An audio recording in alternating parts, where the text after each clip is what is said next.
আসসালামু আলাইকুম শুধু দর্শক যেখান থেকে দেখতেছেন তাদের সবাইকে স্বাগত জানাচ্ছি সিম্পলি ব্রিটিশ লয়ের পক্ষ থেকে। আজকে আমি একটু বলার চেষ্টা করব আসলে একজন স্কিল ওয়ার্কার যদি এই দেশে আসে তাইলে সে কখন আসলে সে ইনডিফিনিট লিভ টু রিমেইন পাবে বা সে কিভাবে ইনডিফিনিট লিভ টু রিমেইন পাবে। ইনডিফিনিট লিভ টু রিমেইন ইউকেতে হচ্ছে যেটাকে বলে সেটেলমেন্ট ভিসা। এই সেটেলমেন্ট ভিসা নর্মালি যারা ইউকেতে চলে আসছে, মনে করেন স্কিল ওয়ার্কার যারা এবং কেয়ার ওয়ার্কার যারা, তারা আসলে কখন এই ভিসাটা পাবে এবং তারা কিভাবে এলিজিবিলিটিতে পাবে। এইটার প্রথম শর্ত হচ্ছে যে একজন যদি মানুষ এই দেশে স্কিল ওয়ার্কার হিসাবে আসে তাহলে তাকে এই দেশে 5 ইয়ার্স থাকতে হবে। সে যদি এই দেশে 5 ইয়ার কন্টিনিউয়াসলি থাকে তাহলে সে eligible for indefinite leave to remain. শর্ত হচ্ছে তার কখন এই ক্লকটা স্টার্ট হয়, এইটা একটা কোয়েশ্চেন। সে তার ডিসিশন ইমেল যেই দিন থেকে পাইছে সেই দিন থেকেই কিন্তু তার ক্লকটা শুরু হয়ে গেল। এবং সে কখন এটা অ্যাপ্লিকেশন করতে পারবে, সে এইটার অ্যাপ্লিকেশন করতে পারবে হচ্ছে 28 দিন আগে। অর্থাৎ সে যে ডিসিশন ইমেলটা পাইছে সেই ডিসিশন ইমেল থেকে আপনি কাউন্ট করবেন, এর 28 দিন আগে হচ্ছে সে ইনডিফিনিট লিভ টু রিমেইন এর জন্য অ্যাপ্লিকেশন করতে পারবে। এজ ফর এক্সাম্পল আমি একটা এক্সাম্পল দিচ্ছি। মনে করেন যে আমার একটা ক্লায়েন্টের নাম হচ্ছে আলম। সে হচ্ছে ইউকেতে স্কিল ওয়ার্কার ভিসাতে আসছিল। মনে করেন যে 23rd, সে আসছে হচ্ছে 20 এপ্রিল, 20 এপ্রিল 2023-এ। একটা ক্লায়েন্ট যদি 20 এপ্রিল ডিসিশন ইমেইল পায় তার স্কিল ওয়ার্কার বা কেয়ার ওয়ার্কার ভিসা হয়েছে, সে হচ্ছে পাইছে হচ্ছে 20 এপ্রিল 2023-এ, তাহলে সে কবে ইনডিফিনিট লিভ টু রিমেইনের জন্য এলিজিবল হবে সেটা হচ্ছে আসে হচ্ছে 23 মার্চ 2028-এ। অর্থাৎ 28 দিন আগে 23 মার্চ সে ইনডিফিনিট লিভ টু রিমেইনের জন্য সে এলিজিবল হয়ে যাবে। এখন তার ডিপেন্ডেন্ট কখন হবে, ডিপেন্ডেন্ট যদি তার সঙ্গে আসে সেম টাইমে, ঠিক সেই সেম টাইমে 3rd of March 2028 সালেই সে কিন্তু এলিজিবল হয়ে যাবে। এখন প্রশ্ন হচ্ছে এই 5 বছরের মধ্যে তাকে কিন্তু যে কোনো 12 মাসের মধ্যে 180 দিন সে দেশের বাইরে থাকতে পারবে না, তাইলে কিন্তু সে ইনডিফিনিট লিভ টু রিমেইনের জন্য কোয়ালিফাই হবে না। আর একটা শর্ত হচ্ছে তাকে যার সঙ্গে সে এমপ্লয়মেন্টে আছে তার কাছ থেকে একটা লেটার আনতে হবে এবং এই লেটারের মধ্যে লেখা থাকতে হবে যে তাকে সে কন্টিনিউয়াসলি জব দিবে এবং তার স্যালারি যেটা আছে এইটা স্যালারি রিকোয়ারমেন্টটা থ্রেশহোল্ডটা মিট করে, এই ধরনের একটা লেটার নিয়ে আসতে হবে।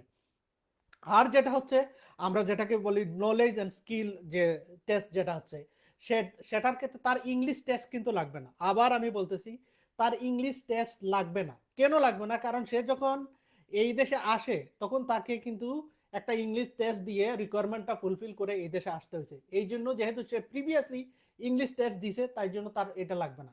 কিন্তু তার যেটা লাগবে সেটা হচ্ছে তার অবশ্যই লাইফ ইন দ্য ইউকে টেস্টটা লাগবে। তাকে অবশ্যই লাইফ ইন দ্য ইউকে টেস্টটা দিয়ে দিতে হবে। এবং এই একজন ব্যক্তি যদি সে স্কিল ওয়ার্কার থেকে ইনডিফিনিট লিভ টু রিমেইন ভিসাতে অ্যাপ্লিকেশন করে, আজকের পর্যন্ত যে আইন যেটা তার ফি হচ্ছে 3,029 পাউন্ড। এবং এইটা ভিসা যদি সে নর্মালি অ্যাপ্লিকেশন করে তাহলে 6 মাসের মধ্যে নর্মালি ডিসিশনটা দিয়ে দেয়। কিন্তু মজার ব্যাপার হচ্ছে আপনি চাইলে কিন্তু এইটা যেভাবে করতে পারবেন সেটাকে বলতেছে আমরা প্রায়োরিটি সার্ভিস। প্রায়োরিটি সার্ভিস যদি আপনি এক্সট্রা 500 পাউন্ড দেন তাহলে উইদিন 5 ডেজের মধ্যে আপনি এই ভিসাটা দিয়ে দেবে। আবার আপনি যদি চান একদিনের মধ্যে ভিসাটা পাইতে তাহলে এক্সট্রা 1000 পাউন্ড দিলেও আপনার এই এই ভিসাটা আপনাকে একদিনের মধ্যে ডিসিশনটা দিয়ে দিতে পারবে। আরেকটা জিনিস আমি এখানে ইনক্লুড করি, যেটা হচ্ছে যে একজন ব্যক্তি তার সঙ্গে যেহেতু স্কিল ওয়ার্কার ভিসা বা কেয়ার ওয়ার্কার ভিসাতে তার সঙ্গে ডিপেন্ডেন্ট আসে, সে ডিপেন্ডেন্ট যদি পরে আসে তাহলে তার এলিজিবিলিটিটা কি হবে, কিংবা সে যদি একসঙ্গে আসে তাহলে তার এলিজিবিলিটিটা কি হবে। একজন ব্যক্তি যদি তার মনে করেন যে তার ওয়াইফ তার সঙ্গে আসছে, তার এলিজিবিলিটি যদি সে একসঙ্গে আসে মানে ডিসিশন ইমেলটা আমি যেটাকে বলতেছি আশাটা কিন্তু ডিফারেন্ট হতে পারে। একজন সে আসতে তার দেরি হয়েছে বাংলাদেশ থেকে, মনে করেন যে তার এই বাংলাদেশ থেকে অনেক সময় টিকেটের প্রবলেম হয়। এরপরে বাংলাদেশ থেকে একটা লেটার আনতে হয় ministry of work department of work থেকে। সেই এই লেটার বা তার কার্ডটা যদি পাইতেও দেরি হয়, সেই ক্ষেত্রে কিন্তু তার ম্যাটারটা এইটা না। আমি যেটা বলতেছি ক্লক, যেটা যে ক্লকটা হচ্ছে স্টার্ট হয়ে হচ্ছে ডিসিশন ইমেল থেকে। যে দিন home office UK home office তাকে ভিসা দিছে সেই দিন থেকে ক্লকটা স্টার্ট হয়েছে। এখন ডিপেন্ডেন্টের ক্ষেত্রে কি হবে? ডিপেন্ডেন্টের ক্ষেত্রে যেহেতু সে পূর্ববর্তীতে ইংলিশ রিকোয়ারমেন্টটা দেয় নাই, তাকে ইংলিশ B1 টেস্টটা পাস করতে হবে। অথবা অথবা B2 যদি থাকে, অথবা তার যদি গ্রাজুয়েশন থাকে, তাহলে সে কিন্তু ওইটা দিয়ে সে কভার করতে পারবে। তারও ভিসা ফিস সেম, এবং তাকেও অবশ্যই life in the UK test দিতে হবে। সো আমি যারা যারা এখন এই দেশে স্কিল ওয়ার্কার ভিসাতে অলরেডি চলে আসছেন, তাদের ক্ষেত্রে আমি বলবো প্লিজ আপনারা এখনই আপনাদের ক্লকটা দেখে নেন, কবে থেকে আপনাদের এই 5 ইয়ার ক্লকটা শুরু হয়েছে। সেটা হচ্ছে আপনার ডিসিশন ইমেল যেদিন থেকে শুরু হয়েছে, যেদিন পাইছেন সেই দিন থেকে 5 ইয়ার্স, এবং আপনি এলিজিবল হয়ে যাবেন অ্যাপ্লিকেশন করার জন্য 28 দিন পূর্বে।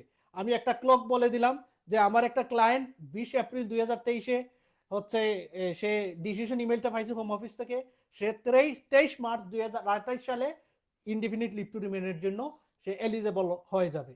এবং তার সঙ্গে যদি ডিপেন্ডেন্ট যে থাকে, তাকে অবশ্যই ইংলিশ টেস্টটা দিতে হবে এবং তাকে লাইফ ইন দ্য ইউকে টেস্টটা পাস করতে হবে। সো এইটা মাথায় রেখে আপনারা আগামী দিনে কিভাবে প্রিপেয়ার হবেন এটা মাথায় রাখেন, এবং যত তাড়াতাড়ি সম্ভব আপনারা এই ক্লকটা ঠিক রেখে যে কোনো দক্ষ আইনজীবীর সঙ্গে পরামর্শ নিয়ে ইনডিফিনিট লিভটা রিমেন নেওয়ার ব্যবস্থা করবেন। আপনাদেরকে বলে রাখি, ইউকে হোম অফিস এবং ইউকে গভর্নমেন্ট, যেটা লেবার পার্টিতে লাস্ট উইকে যে লিভারপুলে একটা কনফারেন্স হয়েছে, তারা ইনডিফিনিট লিভ টু রিমেনের জন্য অনেক চেঞ্জ আনার চেষ্টা করতেছে এবং নিয়ে আসবেও মনে হচ্ছে। সো আপনারা যদি এই চেঞ্জের আগে আপনারা ক্লক ইন হয়ে যান, তাইলে আপনাদের জন্য খুবই ভালো। যদি তারা ক্লক রেট্রোস্পেক্টিভ ইফেক্ট মানে হচ্ছে পূর্ববর্তী আইনের, যদি পূর্ববর্তীতে যারা অলরেডি ইন করছে তাদের জন্য এফেক্ট রাখতে চায় ইনডিফিনিট লিভ টু রিমেনে, সেটা রাখতে পারবে, তবে সেটা ওড হবে এবং এটা চ্যালেঞ্জ হবে। বাট যেহেতু এটা নতুন application indefinite leave to remain, তারা ল্যাঙ্গুয়েজ থ্রেশহোল্ডটা হাই করতে পারে, তারা লাইফ ইন দ্য ইউকে থ্রেশহোল্ডটা হাই করতে পারে, বা ইমিগ্রেশন স্যালারি যেটা আছে সেটা তো অলরেডি হাই, বা আরো কিছু যদি অ্যাড করতে চায় সেটা করতে পারবে, কিন্তু ইনডিফিনিট লিভ টু রিমেনটা দিতে হবে।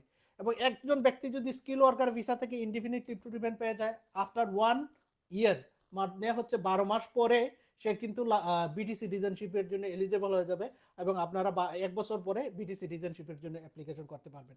এবং যারা দেশের বাইরে যান তাদেরকেও আমি একটা বলতে পারি, যারা স্কিল ওয়ার্কার ভিসাতে আছেন তারা কখনো 180 দিনের বেশি দেশের বাইরে থাকবেন না। যারা ডিপেন্ডেন্ট আছেন, যারা এলিজেবল হইতে চাচ্ছেন, তাদেরকে অবশ্যই এটা মাথায় রাখতে হবে। এবং আরেকটা জিনিস যেটা হচ্ছে, আমি আরেকটা যেটা বলতে চাই, যেহেতু এখানে ভিডিওটা করতেছি, যারা পরবর্তীতে এজ এ ডিপেন্ডেন্ট হিসাবে জয়েন করতেছেন তাদের কি হবে? তারা হচ্ছে স্কিল ওয়ার্কার না, তখন হচ্ছে স্কিল ওয়ার্কার রুটের আন্ডারেই ওইটা হচ্ছে সে ডিপেন্ডেন্ট হিসেবে থাকবে, কিন্তু ও যদি ইনডিফিনিট লিভ টু রিমেন হয়ে যায়, কিন্তু স্কিল ওয়ার্কার ডিপেন্ডেন্ট হিসেবে তার ডিপেন্ডেন্ট ভিসাটা কন্টিনিউশন করবে, এবং ফার্স্ট 5 ইয়ার যখন কমপ্লিট হবে, তখন সে অটোমেটিক্যালি ইনডিফিনিট লিভ টু রিমেনের জন্য এলিজেবল হবে। এবং এই রিকোয়ারমেন্টটা কি করতে হবে, যেটাকে নলেজ এবং স্কিল টেস্ট, যেটা ইংলিশ টেস্টটা দিতে হবে, এবং লাইফ ইন দ্য ইউকে টেস্টটা কভার করতে হবে, এবং সে দেশের বাইরে 180 দিন ছিল না, যে কোনো 5 ইয়ারের 12 মান্থের মধ্যে একটাতে, সেইটা প্রমাণ করতে হবে। অর্থাৎ প্রতি বছরে আপনি 180 দিনের কম যে কোনো সময় যাইতে পারবেন, কিন্তু 180 দিনের মধ্যে 5 ইয়ার্সের মধ্যে 12 মাসের মধ্যে যদি 180 দিন দেশের বাইরে থাকেন, তাহলে আপনি এলিজেবল হবেন না। সো আপনাদেরকে আবার আমি একটু বলে দিচ্ছি, আপনাদের ক্লক স্টার্ট হচ্ছে কিন্তু ডিসিশন ইমেল থেকে। সো আপনারা যারা স্কিল ওয়ার্কার ভিসায়, কেয়ার ওয়ার্কার ভিসায় আসছেন, তারা এখনই চেক করেন আপনাদের ডিসিশন ইমেলটা কবে থেকে পাইছেন, ও তখন থেকে আপনাদের ক্লক ইন হয়ে গেছে, এবং আপনাদের 5 ইয়ার্স ক্লক মনে করেন যে ইনডিফিনিট লিভ টু রিমেনের জন্য এলিজেবল হয়ে যাবেন 28 দিন আগে, অর্থাৎ 5 বছর হওয়ার 28 দিন আগে আপনি ইনডিফিনিট লিভ টু রিমেনের জন্য অ্যাপ্লিকেশন করতে পারবেন। এবং আপনার যেটা করতে হবে, আপনাকে শুধু লাইফ ইন দ্য ইউকে টেস্টটা দিতে হবে, এবং আপনার এমপ্লয়ারের কাছ থেকে একটা লেটার আনতে হবে। দ্যাটস ইট, আপনার ইনডিফিনিট লিভ টু রিমেনের অ্যাপ্লিকেশনের জন্য আপনি ভিসা পেয়ে যাইতে পারেন, এবং সেটা একদিনেও পাইতে পারেন যদি আপনি এক্সট্রা 1000 পাউন্ড দেন, এবং 5 দিনেও পাইতে পারেন এক্সট্রা 500 পাউন্ড দেন। এটার ভিসা ফি হচ্ছে 3029 পাউন্ড। ধন্যবাদ আপনাদের সবাইকে।